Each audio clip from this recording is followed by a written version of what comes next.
Hey everybody.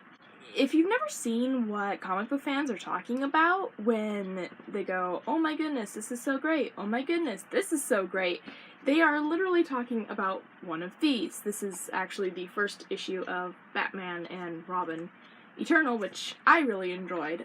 This is what they're talking about. It's not a terribly profound piece of literature, although this series was really good. The cool thing about comic books, as opposed to a lot of other literature and things, is that you can just pick up an issue and start kind of wherever you want to. I often start with the first edition of something, first issue of something, but you don't have to. You can just pick up issue 357 or whatever and just start reading from there. There are story arcs, but they're fairly short usually. They're usually like maybe 10 issues a piece. If you've ever dropped out of a conversation because a comic book has come up, I don't think you're alone. Comic books are really complicated for somebody who's never read any, and comic book conversations end up devolving more often than not into just which character was better, which writer was better. It's like the geekdom's version of football, and by football I mean American football,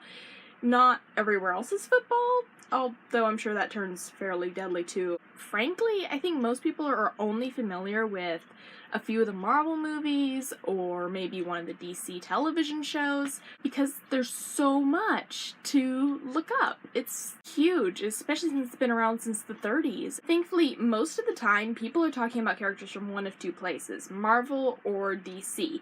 And this is mostly just because of the media that is being put out, which is kind of a shame, and most of the reason why I won't be talking about the indie comics, because while there's great characters and great storylines from places like Valiant and Dark Horse, people don't really talk about those as much. I would definitely recommend checking them out if you're interested, but unfortunately, Marvel and DC do actually comprise, I think, 70% of published comics, so that's what we're gonna be talking about. Now, the history of Marvel is actually, as a company, is actually pretty simple. Well, sort of. It was originally founded in 1939 under the name Timely Publications, and the founder of the company was Martin Goodman. Now, Martin Goodman was a publisher long before Timely Publications came along. While one of the smaller labels that was under Timely Publications was actually called Marvel Comics, it wasn't used really until the 60s. It was there, but Goodman didn't really adopt it as an official name, so there's that. In any case, only a few big characters came out of this era, and the one you'll probably recognize is Captain America. Yeah, Captain America. He was actually created in 1941. Cool. Moving along a few years, Goodman started using Atlas Comics. This was in the early 1950s, and post-World War II, superheroes weren't super big, and so Atlas published a lot of things in other genres, like westerns and horror. And honestly, Atlas never really became a big hit. They did try to start up superheroes again, but since this was post-World War II, superheroes were officially not cool, and it didn't go anywhere. Moving along about a decade after that, things started to change. In 1961, Goodman actually adopted Marvel Comics as being a major publishing company. Yay! Well, now that Marvel's a major publishing company, issues are going to start coming out under the Marvel label. The first issues to officially be part of this modern Marvel era were issue 69 of Journey into Mystery, which was a science fiction series, and 95 of Patty Walker, who was a teen crime Nancy Drew type of deal. She was actually apparently in Jessica Jones. She stuck around. So, now, Marvel was actually a little late to the game. DC had already started up superheroes again with, like, The Flash, so Marvel was kind of an after the fact.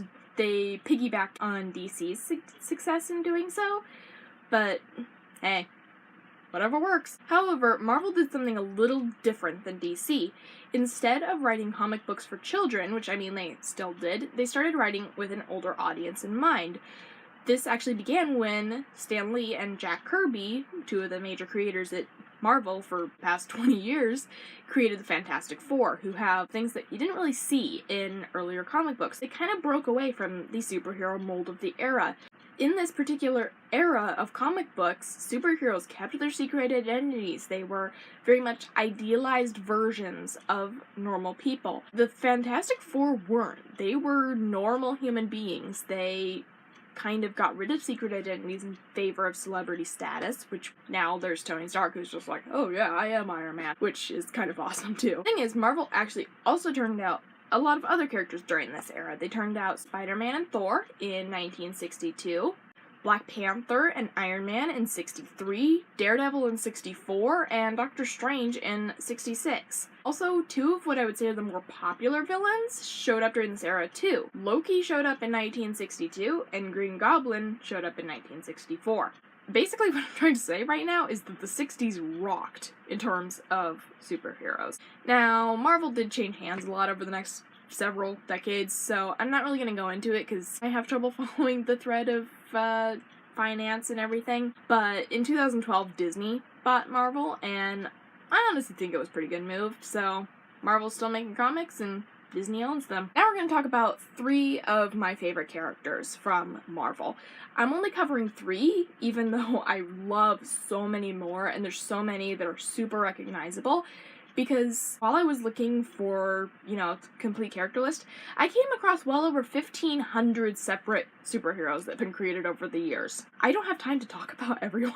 And I'm not going to go into a bunch of specifics because Marvel has its own multiverse, which is something I'll probably talk about in a later video, and that changes every single character, every single time. I mean, some universes kill Peter Parker, some universes don't. There's the one where Deadpool killed everybody, so, that's the thing. First of all, Captain America, aka Steve Rogers, everybody's favorite superhero, frankly, except for maybe Deadpool or Iron Man, who I'll actually talk about in just a few minutes. Regardless, Steve Rogers was originally a really skinny fine arts student from the Lower East Side of Manhattan. He was born to Irish Catholic parents in the 1920s, and that's pretty much how he stayed. He eventually did become a World War II soldier, however, this was only after he was injected with the super serum, and this turned him all superhero-y, which you see in Captain America First Avenger, which was actually not a bad interpretation, frankly, of the character. In the comics, he did eventually meet teenager Bucky Barnes. Now, in the movies, Bucky is slightly older and takes care of the skinny Captain America, but in the comics, it's basically exactly reversed. Now, this was basically in response to Bucky finding out Captain America's secret identity. He basically blackmailed Captain America into taking him as his sidekick in exchange for not telling everybody that Captain America was in fact Steve Rogers. Now, right at the end of the war, they were both on a plane, and the plane exploded, supposedly killed both of them, and as it turns out, it didn't. Bucky was captured by Hydra, and Steve was frozen in the ice. Big surprise there. Anyway, Rogers was lost for quite a while before S.H.I.E.L.D. eventually found him, and he became the leader of the Avengers, so, happy story all around. In any case, if you like the Captain, I would really recommend you read issue 109 of Captain America, which is a retelling of his origin story from the early 60s, I think.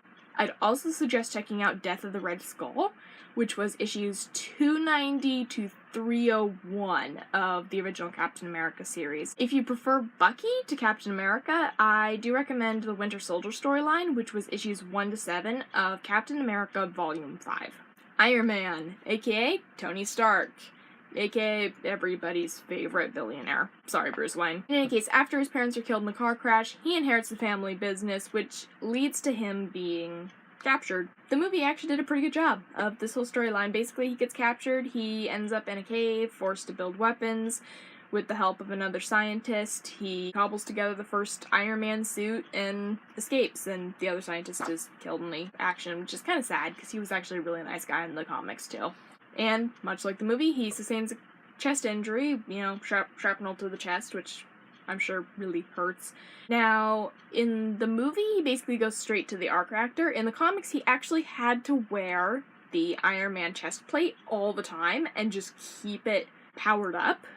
Otherwise, he would die, and that would kind of be sad. He did eventually get an artificial heart a little later in the series, but he still had to keep it recharged. It didn't just work. I will note that, unlike the movies, Tony Stark keeps his identity secret for the vast majority of his career as Iron Man. He actually tells everybody that Iron Man is his bodyguard. He only tells a few people, like Pepper Potts, that he's actually Iron Man. And I think he kept it a secret up until Iron Man Volume 3, issue 55. And I think that was the early 2000s, 2002 or 2003, I think it was 2002. And then there were a bunch of things about how he couldn't actually be Iron Man, and it wasn't covered under his insurance, is what I seem to recall the storyline being. If Iron Man is interesting to you, I'd recommend Volume 1, issues 17 to 23, which is called, I think, The Beginning of the End. And it's a pretty good story. It uses a lot of villains that actually have shown up in more recent media. I'd also recommend Invincible Iron Man 1 through 7, which was the 5 nightmares of Tony Stark, and it was a really good storyline. It actually built on the movies, so if you're a big fan of the Iron Man movie, I think you'll like it. And finally, Daredevil, aka Matthew Murdock. He's actually, I think, one of my favorite superheroes, personally. I like both Captain America and Iron Man, but Daredevil is really interesting. He's actually blinded as a child while saving somebody, and he's exposed to radioactive substances.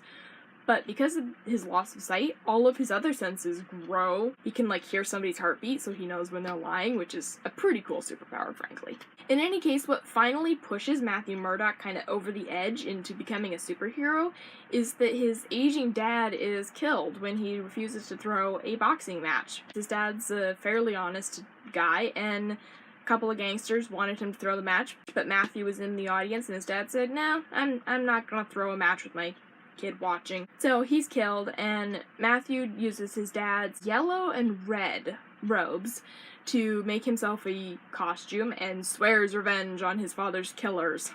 Actually, he's a lot more justice-oriented than that makes him sound. He's actually a lawyer by day with his friend Foggy Nelson, and he doesn't like hurting people as his normal persona, Matthew Murdock, but it's almost a split personality type of deal. Daredevil has no problem with violence, and Matthew Murdock's like, no, don't hit them. The other interesting thing about Matthew Murdock, as opposed to a lot of superheroes, is that he's actually fairly regularly depicted as being Catholic. Now, it's not always been used well. Sometimes it's really thin, sometimes it's just plain not used well, but when it has been used well, it actually adds a really interesting layer to his motivation. Now, his motivations have shifted slightly over the years, or in some cases a lot, but in general, he's a decent guy who just kind of tries to do what he thinks is right, and it's actually led to some really interesting storylines where he's basically monologuing about how he should kill a spy, but he shouldn't because it's wrong, but on the other hand, killing him would put a really bad guy off the streets, so he actually has a weird moral core that's kind of interesting. His costume also changed really quickly from that yellow and red to an all red in issue 7. Now, if you're interested, I would recommend Daredevil Yellow, which was a miniseries in the early 2000s, and it's personally one of my favorites. Just the way the story is framed makes a lot of sense for Daredevil. Plus, it's actually one of the better uses of his religion that I have found. I'd also suggest Wake Up, which is Daredevil Volume 2, issues 16 through 19, and Born Again, which was Daredevil Volume 1, issues 227 through 233. I will note that Daredevil is not a light, happy superhero romp like Captain America and Iron Man. He's a really dark superhero. He's got a lot of violence. I like him because he is a little bit more serious than the other two, but I can definitely see why it would not be for everybody. And if you're looking for just a light, happy, fun introduction, I would recommend the other two far more than Daredevil. And for your Slate edge over comic book nerds for the day, S.H.I.E.L.D.'s actually stood for 3 things over the years. Back in 1965, it was the Supreme Headquarters International Espionage and Law Enforcement Division. In 1991, it was changed to the Strategic Hazard Intervention Espionage Logistics Directorate. And for the Marvel Cinematic Universe, it was changed to the Strategic Homeland Intervention Enforcement and Logistics Division. Personally, I really like the first one. And, of course, if you want to read hundreds of comic books, check out Civil War. It was a giant conflict, ripped the Marvel Universe apart, and frankly the movie was really good, but it didn't quite do the whole story justice. In any case, I've explained Marvel's history and a few of their characters as thoroughly as I can in a short amount of time. So, next time we're going to be talking about DC's history and a few of their characters. Come back soon!